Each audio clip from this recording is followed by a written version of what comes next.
Saya Arto Biantoro. Saya seorang brand aktivis yang telah mempelajari dan mengamati dunia brand sejak 20 tahun yang lalu. Brand sangat menarik bagi saya.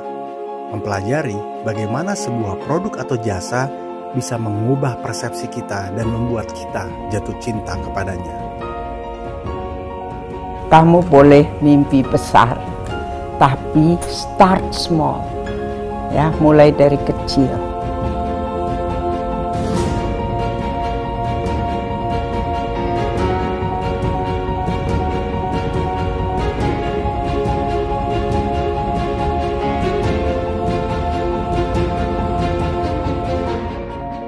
Setelah bertahun-tahun mempelajari tentang brand, kini saya akan membuka rahasianya untuk Anda.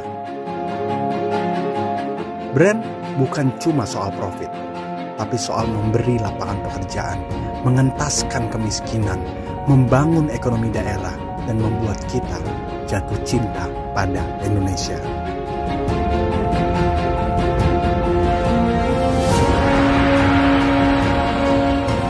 Jadi kalau yang saya lakukan ya apa yang menurut saya kapasitas saya, yaitu adalah saya sebagai pengusaha, yang bisa saya lakukan adalah memperbesar usaha saya dengan tujuan supaya saya bisa kayak Grab ataupun memberikan lapangan pekerjaan untuk lebih banyak orang lagi, khususnya warga difabilitas.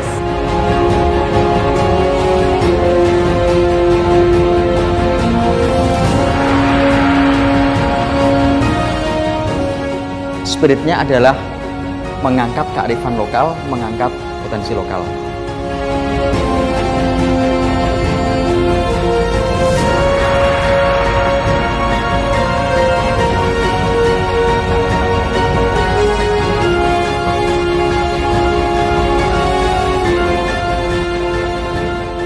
Research itu sangat penting, so kamu tahu siapa yang mau kamu tap in, market kamu siapa, segmentasinya bagaimana, itu nanti berkenaan sama branding, sama cara kamu mengkomunikasikan brand kamu.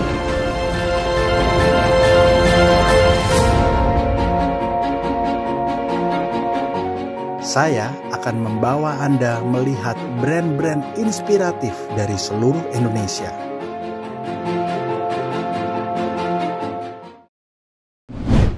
Jadi masalah cukup menarik ya, saya dengar dari gambaran brand ini nggak sekedar you come to me, give me your ideas and then you process it, lalu di chart. Tapi saya dengar memberikan sebuah social impact, bahkan dikasih gratis. Bisa ceritakan nggak? Kita suka nyari duit yang susah. Gitu ya. Jadi United Nations mengeluarkan 17 SDG, Sustainable Development Goals. Sebenarnya itu udah jalannya. Itu 17 permasalahan di dunia, kemiskinan, kelaparan, pendidikan. Nah, banyak permasalahan-permasalahan di dunia hari ini yang kadang-kadang nggak bisa diselesaikan as is karena ekosistemnya nggak ada. Mas Astro, salah satu ciri gambaran brand ya, sebenarnya yang you lakukan is kind of nation building ya. Apa sih yang membuat you bisa mengkaitkan sebenarnya nation brand itu ciri khas sebuah negara. Lalu bagaimana kemasan-kemasan gambaran brand ini setiap produk lokal memberikan prideness of our nation? Iya, itu pertanyaan bagus sih, Pak. Nah, saya juga belum tentu bisa jawab itu ya, karena di satu sisi membangun nation brand itu sangat sulit sekali karena bukan sulit dalam arti ideologinya, tapi siapa yang mengerjakannya. Biasanya peran itu dilakukan oleh pemerintah yang berjalan pada saat itu. Saya terlibat dalam beberapa pemikiran-pemikiran tentang membrandingkan Indonesia, baik dari skala pemerintah ataupun kadang-kadang dari skala lokal ya. Dan pasti nggak ketemu karena negara kita terlalu besar. Jadi saya melihat dan sudut pandang kami sangat berbeda sekali di gambaran brand adalah kami justru lebih banyak fokus ke dalam skala-skala kecil. Karena skala kecil itu bisa dilakukan dengan cepat. 1-2 tahun kita bisa bangun brand dan dalam 2 tahun itu kita sudah bisa melihat impact. Jadi saya cenderung punya filosofi yang selalu berseberangan. Ketika kami dapat challenge untuk membangun sebuah kota, itu prosesnya akan jauh lebih sulit dibandingkan membangun sebuah dusun. gitu. So kami memilih membuat 10 dusun misalnya dibandingkan membuat satu kota. Karena begitu kita masuk ke dalam satu kota, maka di situ banyak sekali kepentingan, pemikir-pemikir, eksekusi-eksekusi yang bisa jadi akan sangat ribet sekali. Tapi kita mengerjakan dalam skala kecil, dusun, lokasi, destinasi, warung, restoran, kecamatan. Itu jauh lebih menyenangkan karena pertama sangat cepat sekali terjadi dan nggak terlalu banyak kepentingan yang dilakukan gitu. Jadi dalam konteks building nation ada dua pendekatan. Yang pertama adalah pendekatan yang diinisiatifkan oleh government dan kemudian didorong oleh semua stakeholder. Tapi ada juga yang bentuknya adalah melakukan kecil-kecil dengan roh-roh yang sama tapi dengan cara yang berbeda-beda dan pada akhirnya menciptakan sebuah ekosistem sendiri dalam proses itu. Nah itu tantangan kita bagi Indonesia yang sangat kaya ini ya. Iya, wow. Mas Tarto banyak hal nih. Salah satu yang cukup menarik, sebuah bisnis bisa mendampingin UMKM itu jarang langka lah. Yeah.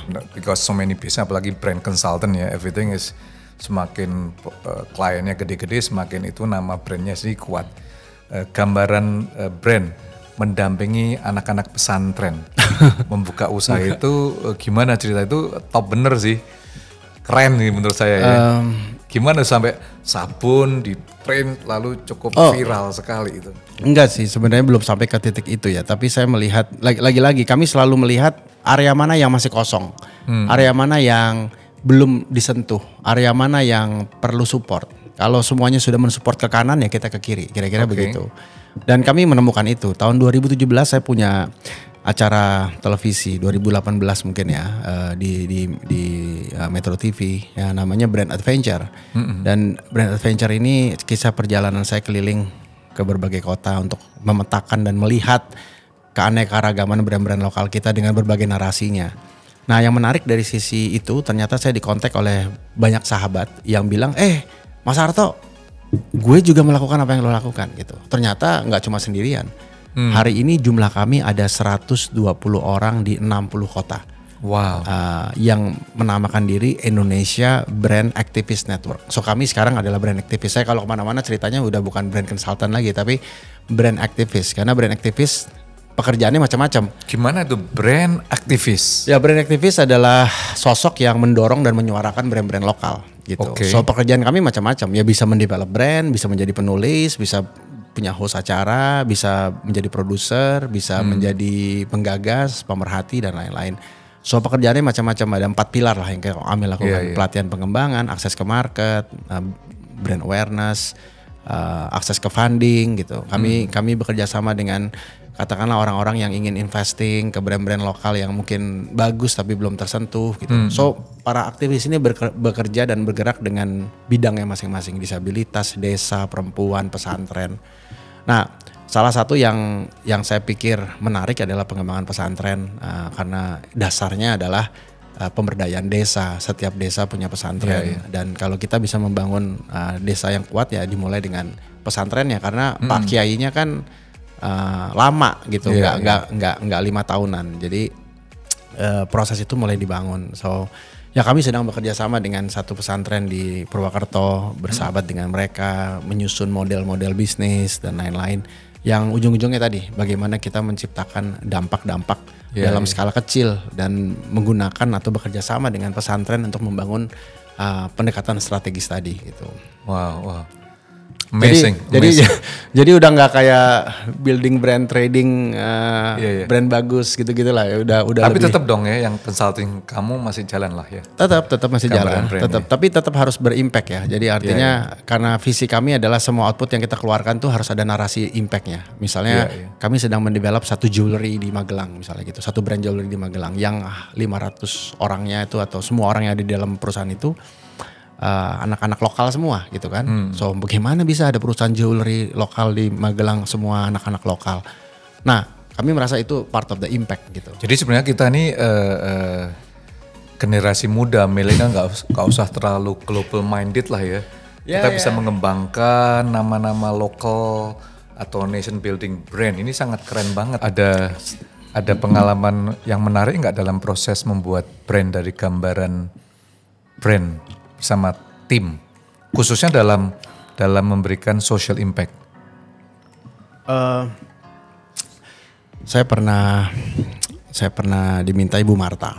Ibu Marta bilang begini, Ibu Marta Tilar ya. Arto, saya punya rumah di Kebumen, di Gombong. Rumah saya masih kecil, berdiri tahun 1920. Boleh nggak bantu saya untuk membuat tempat itu menjadi sesuatu? Saya mau jadi museum. Dalam hati saya bilang begini, Tante, siapa yang mau ke museum di Gombong? Tapi kan saya nggak berani ngomong gitu kan. Tante Marta lihat. Tapi kan saya bilang, oke Tante, coba saya pelajari dulu gitu ya. Terus kami datang ke sana, melihat rumah itu. Rumahnya ya rumah tua lah ya. Pertama kami pelajari RPJM gitu kan, planning pemerintah, bicara dengan warga, mempelajari masyarakat sekitar, social engineering dan lain-lain. Setelah sebulan tuh kami tahu bahwa nomor satu pada saat itu Kebumen itu salah satu daerah termiskin di Jawa Tengah misalnya. Kemudian tingkat HIV/AIDS-nya tinggi, kemudian banyak anak-anak muda di sana di usia 18 tahun sekolah keluar dari Kebumen. Jadi banyak isu-isu lokal yang menurut saya ini dia nih, this brand harus solve that problem. Lalu saya bilang, Tante bagaimana? Terus saya pelajari juga sejarah rumah itu, dan rumah itu ternyata dulunya zaman perjuangan itu menjadi tempat para pejuang kita yang sakit diobati di sana. Jadi keluarga ini sangat-sangat dekat sekali dengan masyarakat di sana. Rumah ini menjadi rumah pergerakan. Lalu kami berpikir bagaimana kalau rumah itu dikembalikan kepada fungsinya, menjadi tempat masyarakat, terbuka untuk masyarakat. Masyarakat bisa belajar budaya, belajar kewirausahaan, belajar tentang semangat Ibu Marta yang dari Gombong bisa menjadi wakil dunia di Perserikatan Bangsa-Bangsa. Akhirnya kami bikin yayasan di sana. Lalu dari yayasan itu kami membuat program-program. Dari program-program itu kita mengajak anak-anak di seluruh Banyumas Raya untuk datang Dharma Wisata. Belajar tentang kearifan lokal, semangat Marta Tilar, dan kita menghidupkan kembali budaya-budaya yang telah hilang, Mocopat, Mentiet, kerjasama dengan Muhammadiyah. Akhirnya rumah itu menjadi rumah yang hidup kembali seperti masa itu. Kami butuh waktu hanya 2 tahun untuk menjalankan itu. So itu tadi, semakin kecil daerahnya semakin cepat impactnya terjadi. So semakin besar areanya semakin sulit kita bangun. Jadi kuncinya adalah mendisek itu menjadi proyek-proyek kecil dan dikerjakan secara bersamaan. So itu salah satu program yang menurut kami sangat berdampak dan hari ini menjadi salah satu destinasi menarik di Jawa Tengah. Iya. Mas Arto, sebelum kita akhiri nih, bisa kasih tip nggak untuk teman-teman yang mau startup itu ya? What is the best way to create brand? Cara-cara yang praktis lah untuk menciptakan brand yang bisa langgeng. So ada 2 poin yang paling gampang. Yang pertama itu adalah kita tuh sebenarnya nggak ada yang berubah di dunia ini. Misalnya katakanlah orang tetap mencari informasi. Dulu di bus kita baca koran, sekarang orang googling. Jadi sebenarnya by behavior itu orang sama mencari informasi. Nah dalam konteks startup berarti bisnis ya. Selalu isunya adalah ada orang yang butuh barang, ada orang yang punya barang, atau ada orang yang punya barang, ada orang yang butuh barang. Ini nggak ada yang berubah. Barang ini bisa juga jasa. Ada orang butuh A, ada orang punya A. Dari zaman kapanpun selalu soal ini. Yang berubah adalah yang di tengah, yang disebut dengan volatilitas digital. E-procurement, e-commerce, peer-to-peer lending, semua teknologi, social media itu semua yang ada di tengah. Yang kedua, brand adalah soal persepsi. So ketika kita ingin membangun sebuah brand, maka kita harus menciptakan persepsi itu lewat 5 panca indera manusia, mata, telinga, dan lain-lain. Nah caranya sederhana. Ketika kita membangun relasi dengan market, yang kita harus lakukan adalah temukan dulu persepsi yang mau kita bilang. Kalau saya misalnya mau membangun persepsi yang lebih humble, bijaksana, maka by design saya coba pakai ini dan lain-lain gitu ya. So itu cara saya menciptakan persepsi. Tapi kan nggak hanya dari tampilan, dari cara ngomong, dari apa yang kita bawakan, tema-tema yang kita angkat, cara kita berjejaring itu menjadi bagian tadi. So cara yang paling simpel adalah temukan persepsinya dan kemudian atau persepsi yang ingin kamu bangun. Setelah itu konsisten dengan semua tools yang diperlukan untuk membangun persepsi tersebut. Kira-kira gitu. Mantap. Last question nih Mas Arto. Banyak hal yang kita bisa belajar hari ini ya guys ya. What is your dream for Indonesian brand? Apa sih mimpi seorang Mas Arto Biantoro, brand lokal yang ada di Indonesia ini? Kita tuh selalu menyebut diri kita dream maker. Gambaran brand adalah dream maker. Tugas gambaran brand adalah merealisasikan mimpi-mimpi setiap orang. So PR kami penting sekali ketika mimpi itu harus bermakna. Jadi yang kami harapkan adalah bagaimana brand-brand lokal kita tumbuh untuk bisa menjadi lebih bermakna bagi masyarakat sekitarnya. Karena kami percaya brand bukan hanya soal profit, tapi soal menciptakan lapangan pekerjaan, mengentaskan kemiskinan, membangun ekonomi daerah, dan membangun rasa cinta pada Indonesia. Guys, make sure Anda bisa belajar banyak. Jadi any produk, organisasi, hidup Anda bisa hubungin Mas Arto, Gambaran Brand, yang bisa mendampingin Anda semuanya, dan ini akan menciptakan sebuah nation building khususnya dalam area branding apapun yang Anda lakukan. So guys, thank you so much. Terima kasih telah nonton bersama-sama pada hari ini, dan jangan lupa untuk like, comment, dan share, dan nyalakan lonceng notifikasi untuk program-program yang akan datang dalam Satu Cerita untuk Indonesia. Thank you. 1 juta follower, amin.